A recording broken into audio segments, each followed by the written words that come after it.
Hey everyone, it's Eric Snell, the author of the Fit Businessman book. And today we're going to look at how the warm-ups of Johan Blake and Usain Bolt actually bring attention to some details that may not be that obvious to athletes. And there's particularly two things that we saw when they prepare, especially for bigger competitions. You see the cameras all over the place. Everyone's recording what they're doing. And there were two things that really stick out. Now, the first thing is how they prepare with a very sports and their sport-specific warm-up. So when you look at their sport, which is running a sprint, traditionally what runners would do is jog a couple of laps, do some dynamic stretching, and then warm up for the race. What they introduced in Jamaica, which is nowadays really popular, is that you don't do these long laps anymore. You simply start to prepare very sport specifically, and you do short accelerations that mimic the actual performance that you should do in your sport. And this is maybe more common in other sports where you really, before a basketball game, you really warm up with the basketball. A lot of times, of course, you don't have access to the stage or the court or the track where you're going to do your sport performance. So you have no choice but to warm up in a different way. And that's when you maybe have this jogging and skipping and the idea of just warming up the body temperature in order to prepare for your sport. So let's say for an ice hockey game, maybe there's no ice rink available because you're going to have a game after someone else. So you got to warm up by jogging or doing skater jumps, whatever. And this is something that changed a lot, I think, especially in sports where there has been a huge tradition to just go jog and warm up the body, warm it up with, multiple exercises that don't really have anything to do with your sport. But to preserve energy and help the body really think about the patterns that it's going to use when it's going to be performing, I think it's a really good idea actually to try to warm up with the movement that you're going to perform in. So the question is, okay, what does this have to do with the fit businessman? How can this help an average person like myself warm up when I do my sports? Well, the thing is that let's say you don't do any particular sports. You like to go out for a jog. Well, how should you warm up for that? Well, you can jog, of course, right?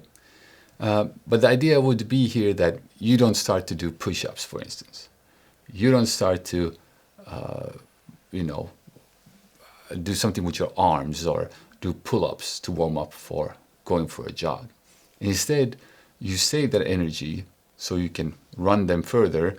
And when you go out and run, you're actually trying to warm up the movement. So you might start with even slowly walking if you're not accustomed to running.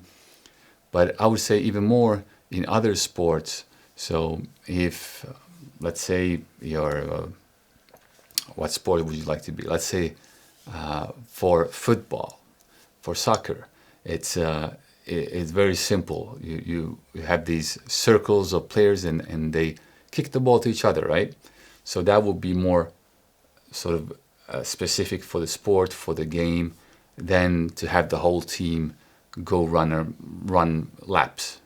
Of course, you run a lot during a soccer game, but I think definitely if you're a coach, then it's better to have the players do something with the ball if possible. Now, the second thing that's very unique in the way that you saw Usain Bolt warm up is the preparation for the range of motion. Now, range of motion, what I mean by that is especially for a sport like sprinting, I mean the distance between the knees. Maybe that's the best way to put it, or the distance between the heels. If you think about the running motion and how far away you can extend your limbs from each other. So they have a professional physiotherapist. Of course, they can afford it. Of course, they have it for the biggest competition, maybe for them during that year. But the idea of having someone help you force your hip open a bit more, make sure that you actually extend your body as much as you can, so that when you start to run, you can get these big circles when you run. And this is something that I think a lot of people miss out on, especially when you get older. This is what will be worse all the time. If you look at a young person running, you will see the knees going really far away from each other. And if you look at an older person that will go out for a jog, that will be the limiting factor, that the knees will be closer to each other and the range of motion is so short. And of course, it's sort of forced because everything is tight, you're not as flexible, and you haven't been stretching, and you don't move that much because you sit at work all day long. So, but thinking about the warm-up as sort of a preparation for the range of motion, instead of thinking about jogging and then stretching, I think you can actually prepare yourself much better. And this goes for, I would say, even more different sports, where you usually in all sports you will go in quite extreme positions, body positions at times.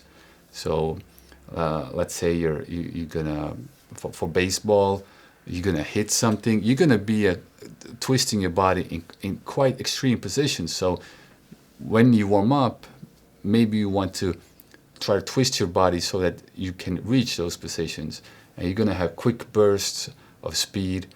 So when you do those movements, you want to have full range of motion.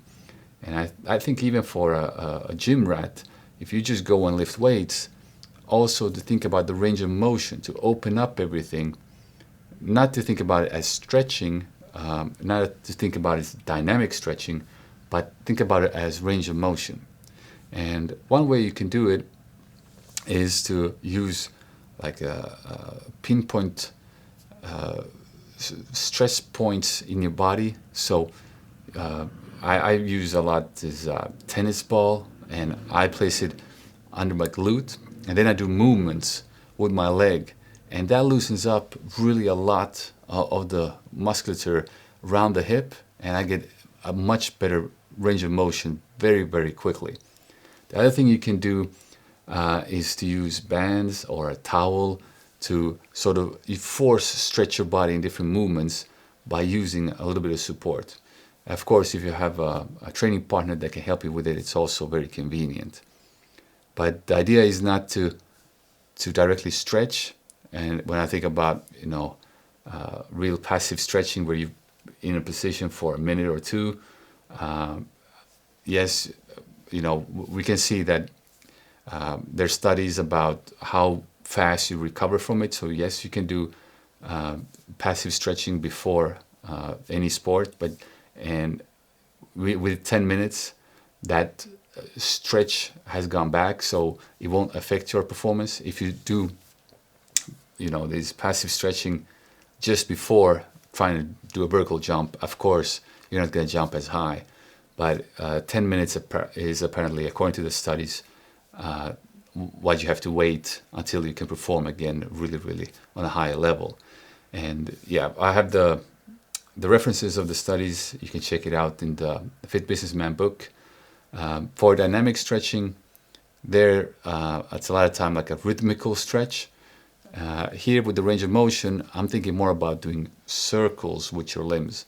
So you can even put a small weight in your hand, for instance, and then when you do circles, you can force it a little bit more, and you can get the range of motion going in your body. And the idea of using all these tools and toys like a tennis ball or bands is really to help you save strength as well for your training session. Because if you do a proper warm-up, and you're out of shape, you're not going to have energy left to actually perform. And you actually have to build a base, a good foundation to do a proper warm up, and then still have the energy to do your actually competition or even training. So if you don't have that base, and if you just want to start to work out, I think it's really important that you just focus on the small things that can help you start working out. So let's say you haven't been running for a month, and the weather is turning kind of nice now, so you're thinking, okay, I'm going to try and go out for a jog. I bought this great book called The Fit Businessman, very inspiring, and I want to go and try the jog. Then what I would do, and what I suggest for everyone, when you get older, I think you need to prepare your body a little bit more than when you're younger. And one thing that I've tried that seems to be working better and better for me every year, the older I get, the more I need to prepare myself, is that if I go out for a run, I can do this, sit on the tennis ball first at home already before I even go out.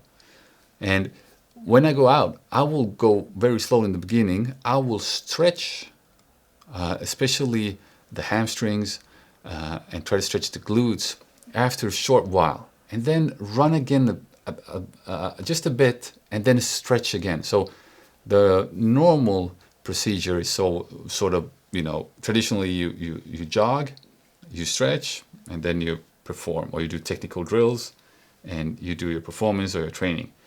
I actually think that when you get older, you can jog, you can stretch, jog again, and stretch again. So if you do it twice the stretching, the first time you can do more passive, and then the second time you can do more active or more dynamically.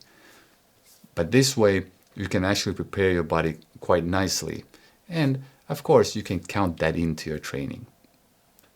So these were my tips. I'm Eric Snell, the Fit Businessman, and I'll see you at work.